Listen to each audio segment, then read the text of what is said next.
Assalamualaikum warahmatullahi wabarakatuh. Kami dari kelompok 8, saya Mias Piana akan mempresentasikan pengantar manajemen tentang kepemimpinan dan motivasi. Yang pertama yaitu pengertian kepemimpinan. Kemampuan seseorang mempengaruhi atau memotivasi orang lain untuk melakukan suatu sesuai tujuan bersama. Kepemimpinan meliputi proses mempengaruhi dalam menentukan tujuan organisasi, memotivasi perilaku pengikut untuk mencapai tujuan, atau dengan kata lain, usaha untuk menggerakkan orang lain ataupun bawahan yang dipimpin, supaya mereka dapat bekerja sama menuju tujuan yang diinginkan bersama dan yang dianggap penting bagi mereka. Kemudian selain itu, ada 3 hal yang perlu diperhatikan dalam kepemimpinan. 1. Seorang pemimpin harus dapat mendistribusikan kekuasaannya kepada orang-orang kepercayaannya dengan mengangkat orang-orang yang tepat untuk menjadi kepala bagian dalam perusahaan. Yang kedua, seorang pemimpin harus bisa memimpin bawahannya agar aktivitas perusahaan berjalan lancar. Yang ketiga, seorang pemimpin harus dapat menjadi contoh teladan bagi bawahannya sehingga semua pekerjaan dapat terlaksana sesuai dengan apa yang diinginkan oleh perusahaan.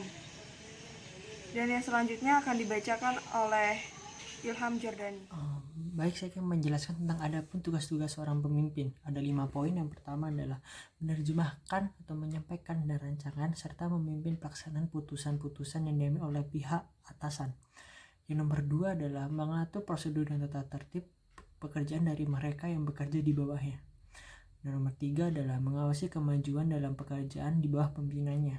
Yang nomor 4 adalah mengatur kondisi antara usaha-usaha di bawah pimpinannya.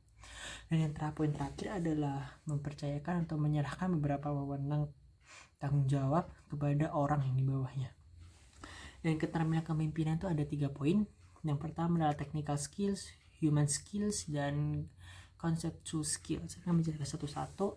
Yang technical skills adalah berarti suatu kemampuan yang oleh seorang pemimpin untuk melaksanakan suatu pekerjaan. Walau seorang wirausaha tersebut pimpinan atau dapat yang menyuruh orang mengerjakan suatu pekerjaan, namun dia harus melaksanakan pekerjaan yang dilakukan oleh karyawannya. Nomor 2 adalah human skill, yaitu berarti kemampuan untuk bekerja sama dan membangun tim kerja bersama orang lain.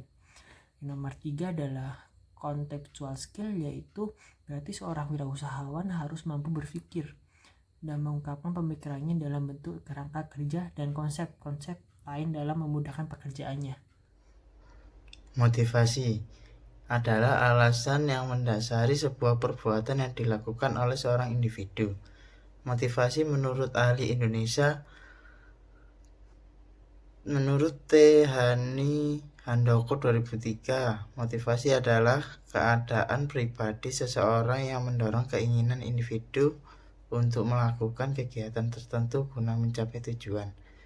Menurut A. Anwar Prabu Mangkunegara 2002, motivasi adalah kondisi yang berpengaruh membangkitkan, mengarahkan, dan memelihara perilaku yang berhubungan dengan lingkungan kerja. Tipe motivasi. Pertama, motivasi prestasi. Orang dengan tipe motivasi ini fokus pada pencapaian tujuan. Motivasi ini membentuk dasar bagi kehidupan yang baik, memberikan motivasi kepribadian dinamis dan menghormati diri sendiri. Orang biasanya menetapkan target yang dicapai tidak terlalu sulit dalam pencapaiannya. Dengan melakukan ini, mereka memastikan melakukan tugas-tugas yang bisa mereka capai. Kedua, motivasi peningkatan diri. Jika Anda tidak mendapatkan motivasi dari luar, maka temukan motivasi dari diri sendiri. Motivasi diri adalah kemampuan untuk memenuhi keinginan, harapan, atau tujuan tanpa dipengaruhi oleh orang lain. Motivasi diri penting untuk kesuksesan dalam pekerjaan dan kehidupan pribadi. Ketiga, motivasi ekstrinsik. Bentuk motivasi yang memanifestasikan dirinya positif serta negatif. Motivasi positif muncul dalam bentuk hadiah atau mengobati, dan dapat dinyatakan dalam arti negatif dengan cara memeras atau mengancam. Motivasi ekstrinsik berlaku pada kedua kasus dan efektif. Keempat, motivasi takut. Ketakutan juga merupakan salah satu motivasi. Contoh, kita takut mengemudi di sisi jalan, kita takut berjalan di tepi tebing, dan kita takut dengan bahan kimia beracun. Ketakutan ini memotivasi kita untuk membuat keputusan yang baik soal keselamatan kita. Kelima, motivasi investasi. Penting untuk menginvestasikan diri secara fisik, emosional, dan finansial dalam suatu tugas. Semakin diinvestasikan dalam suatu tugas, semakin besar kemungkinan ia akan mampu melakukan pekerjaan dengan baik dan lengkap. Contohnya, jika mimpi menjadi seorang penyanyi, maka ia perlu bekerja keras pada apa yang ia ingin capai. Selanjutnya, motivasi sosial. Banyak orang menganggap kehidupan sosial mereka sebagai motivasi terbesar mereka. Teman-teman mereka adalah motivator terbaik mereka. Ide untuk diterima di antara sekelompok orang adalah motivasi untuk mencapai tujuan hidup. Selanjutnya, motivasi sikap. Jika Anda berpikir positif, Anda bisa mencapai hal-hal yang kadang dianggap tidak realistis oleh orang lain.